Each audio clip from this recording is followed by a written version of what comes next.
வணக்கம் நண்பர்களே. ஸ்ரீ சக்ரா பக்தி சேனல் நேயர்கள் அனைவருக்கும் நமஸ்காரம். இன்றைய நாள் ஒரு அற்புதமான நாள். மாதம் பிறந்து 2வது நாள், ஆங்கில மாதம் பிறந்து திங்கட்கிழமை. நேற்று நல்ல ரெஸ்ட்டு, ஞாயிற்றுக்கிழமை இல்லையா? ரோடெல்லாம் கூட பார்த்தீங்களா காலியாக இருக்கும். சனிக்கிழமை பாதி காலியாக இருக்கும், ஏன்னா ஸ்டேட் கவர்மெண்ட்லாம் உள்ளே போயிடுறாங்க. இது அவங்க மட்டும்னு கிடையாது, அவங்க சார்ந்த ஒர்க்கு நிறைய இருக்கும் இல்லையா? கலெக்டர் ஆஃபீஸில், தாலுகா ஆஃபீஸில், இந்த மாதிரி. சரி, நீங்கள் ஆஃபீஸ் லீவுன்னு அதை நோக்கி பயணம் செய்கிறவங்களும் வீட்டிலே இருந்துருவாங்க. அதுக்கப்புறம் இன்றைக்கி சென்ட்ரல் கவர்மெண்ட்டும் மூடிடுவாங்க. அதனால் ரோடு காலியாக இருக்கணும். ஞாயிற்றுக்கிழமெல்லாம் பார்த்தா ஜாலியாக இருக்கும். அது பார்க்கும்போதே ஒரு சந்தோஷமாக இருக்கும், அப்பாடி அப்படின்னு இருக்கும். திங்கட்கிழமை ஓடணும், ஓட வேண்டும், ஓட வேண்டியது தான். கார்த்தி 17. இன்னைக்கு நட்சத்திரம் பார்த்தீங்கன்னா கேட்டை மூலம். கேட்டை கொஞ்சம் ஈவினிங் வரைக்கும் வருது, அதுக்கப்புறம் மூலம் ஸ்டார்ட் ஆகுது. சந்திராஷ்டமம் பார்த்தீங்கன்னா பரணி கிருத்திகை. மேஷம் அப்படி எண்டு போகும்போது ரிஷபம் வரும் நினைக்கிறேன். மேஷம் ரிஷபம் வரும்.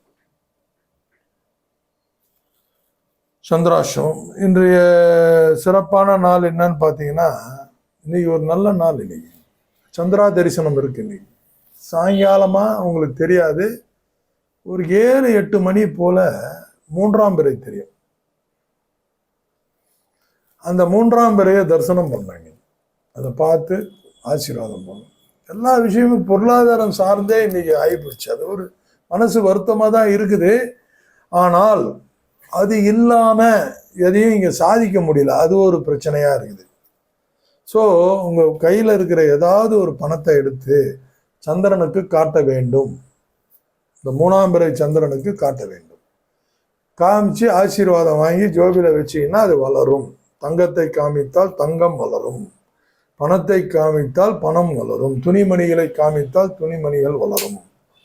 உங்களுக்கு எது வளரணும்னு நீங்கள் ஆசைப்படுறீங்களோ, அன்பை கூட நீங்கள் நினச்சி பார்க்கலாம், வளரும். சந்திரா தரிசனம் பண்ணுங்க, ஆசீர்வாதம் வாங்குங்க. இன்னொரு விஷயம், சில விஷயங்களை பற்றி நான் ஒரு சொல்ல போறேன். முன்னாடி வேணாம், ஏன்னா அவங்க சேனல்காரர் என்ன தின பலன்னு வராங்க, போஸ்ட் பண்ணுவோம், அவங்க சந்தோஷமா அதை பார்க்கட்டும், அதுக்கப்புறம் வச்சுக்கலாம் நம்மளுடைய கருத்துக்களை. நல்லா தான் இருந்துச்சு, சரி ஓகே பின்னாடி போயிடலாம்.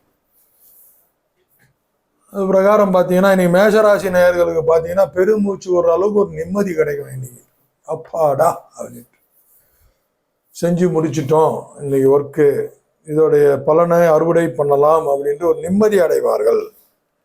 ரிஷபம் பார்த்தீங்கன்னா நட்பு பாராட்டக்கூடிய ஒரு நாள்.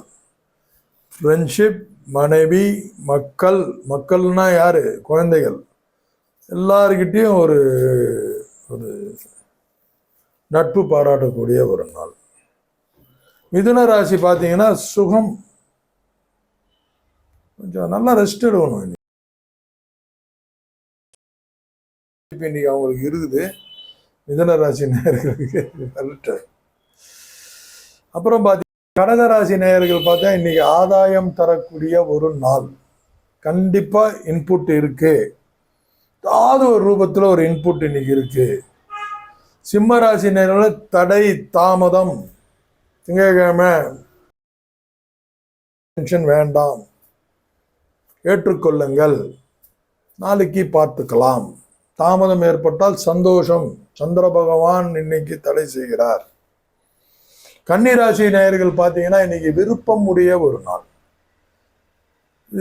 எப்படி இதில் போய் நாங்கள் இருக்குன்னு கேட்பேன், அப்படி கிடையாது. நம்ம செய்கிற ஒர்க்கில் ஸ்மார்ட்டு, நமக்கே ஒரு சில நேரத்தில் சந்தோஷமாக செய்யணும்னு தோணும் இல்லை? அதுதான் இன்னைக்கு விருப்பம் மிக்க நாள். நம்மளே விருப்பப்பட்டு செய்வோம் சிலதை வாலண்டியராக. இன்னைக்கு அந்த மாதிரி ஒரு சூழ்நிலை அமையும் இன்னைக்கு.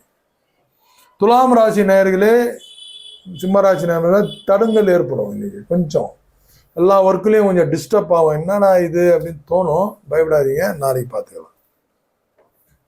துலாம் ராசி நேயர்களுக்கு விருச்சிக ராசி நேயர்களே, இன்னைக்கு எல்லாமே உங்களுக்கு சக்சஸ், பாஸ் ஆகிடுவீங்க. எல்லாத்துலையும் லீவ் கேட்டிங்கன்னா லீவ் கிடைக்கும், எங்கன்னா பணம் கேட்டிங்கன்னா பணம் கிடைக்கும், எல்லாமே உங்களுக்கு வரும். இன்னைக்கு தனுசு ராசி நேயர்களே, வெற்றி கொண்டாட வேண்டிய ஒரு நாள். இன்னைக்கு என்ன போட்டு வச்சிருக்கீங்களோ குட்டி குட்டியா இருக்கிற அந்த திட்டங்கள் இன்னைக்கு சக்சஸ். மகர ராசி நேயர்களே, இன்னைக்கு உங்களுக்கு நன்மை பயக்கும் நாள். நீங்க தான் நன்மை செய்யணும்னு அவசியம் இல்லை, உங்களை நோக்கி நன்மை, நீங்களும் நன்மை செய்யணும். கும்பராசி நேயர்களுக்கு பார்த்தீங்கன்னா புகழ்ச்சி தரக்கூடிய நல்லா ஏற்றி விடுவாங்க. அப்படியே அந்த அரை மழக்கத்திலே எல்லா வேலையும் செஞ்சு கொடுத்துருங்க. மீனராசி நேயர்களே, பக்தி நிறைந்த நாள். இன்னைக்கு தெய்வத்தை வணங்குங்க. இந்த பக்தி நிறைந்த நாளுக்கும் சாதாக்கும் என்னன்னா, சில நேரத்தில் நம்ம போய் சாமி கும்பிடும்போது சிங்க்கு கிடைக்கும், ஷக் அப்படின்னு மேக்னெட் மாதிரி, அது இன்னைக்கு கிடைக்கும் உங்களுக்கு. அது கொஞ்சம் கரெக்டாக பண்ணுங்க. கரணம் பார்த்தீங்கன்னா இன்னைக்கு கிமிஷ்துக்கினம் அதோட இந்த மாதாந்திர கரணம் முடியுது. திருப்பியும் வழக்கம் போல பாவம் வந்துடுது. இவங்கெல்லாம் 4 நாளைக்கு ஒரு வாட்டி ஓடிக்கினே இருக்கணும். அவங்க அப்படி கிடையாது, மாசத்துல ஒரு 3 பேர் 4 பேர் மாதம் ஒரு முறை போட்டால் தப்பிச்சிடும். என்ன பண்ணுறது, அந்த கரணத்தில் நம்ம பிறந்துட்டோம், இதை ஃபேஸ் பண்ணி தான் ஆகணும். எனவே இன்னைக்கு இன்றைய நாள் எல்லா நாளும் சிறப்பாக அமையணும்னு வேண்டிக்கிறேன், எல்லாம் அல்ல இறைவனை. அடுத்து பார்த்தீங்கன்னா சில கருத்து பரிமாற்றம் செய்வோம் இல்லையா, நம்ம நடுவில் ஒரு 4-5 நாள் சொல்லலை நான். சரி, அப்புறம் தான் எனக்கே கேட்கல, பின்னாடி வைக்கலாமா அதுன்னு கேட்டால் பர்மிஷன் கொடுத்தாங்க. நல்லா இருக்கும். இன்னைக்கு எதை பற்றி பேசுகிறோன்னா, நம்ம அன்றாட வாழ்க்கையில் சில பேர்கிட்ட நம்ம பழகும்போது பார்த்தீங்கன்னா நம்மளோட கேரக்டர் கொஞ்சம் நெகட்டிவாக இருந்துச்சுன்னு வச்சுக்கோங்களேன். ஒரு கெட்ட சுபாவத்தில் நம்ம இருக்கிறோம்னா ஒரு நல்லவங்கிட்ட பழகுறோன்னு வச்சுக்கோங்க. அப்போது அந்த நல்லவங்க கூட சேர்ந்து நம்மளோட கேரக்டரை நம்ம மாற்றி நல்லவனாக மாறுறதுக்கு வாய்ப்பு இருக்குது, ஒத்துக்கணும். அதே மாதிரி நம்ம நல்லவனாக இருந்து ஒரு தப்பான ஆள் கூட போயிட்டு பழகும்போது ஒரு குவார்டர் போட்டுக்கலாம், ஒரு 90 போடலான்னா மனம் சஞ்சலப்பட்டு திரும்பி தவறு செய்யறதுக்கு ஒரு வாய்ப்பு இருக்கு. தவறான ஆட்கள் கூட பழகும்போது ஒரு தவறான சேர்க்கை நமக்குள்ள வருது. நல்லவனா மாறுறோம்.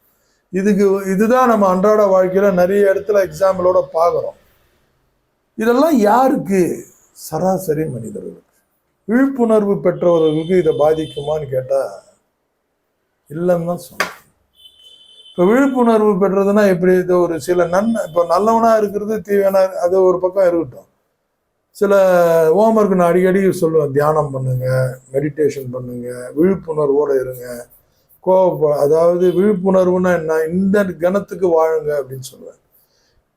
எதிர்காலத்தை நோக்கி போவாதீங்க ஆசைப்பட்டு, கவலைப்பட்டு பின்னோக்கி இதெல்லாம் தவற விட்டுட்டுமே. விழிப்புணர்வோடு இருக்கிறவங்க யாரையும் பாதிக்காது. அதுக்கு உதாரணம் நம்ம புத்தரை எடுத்து சொல்லணும். புத்தர் 999 கொலை செய்த ஒரு நபர் கூட பழகினார். அதனால அவர் புத்தர் மாறினாரா? அதே மாதிரி தான் இருந்தார்.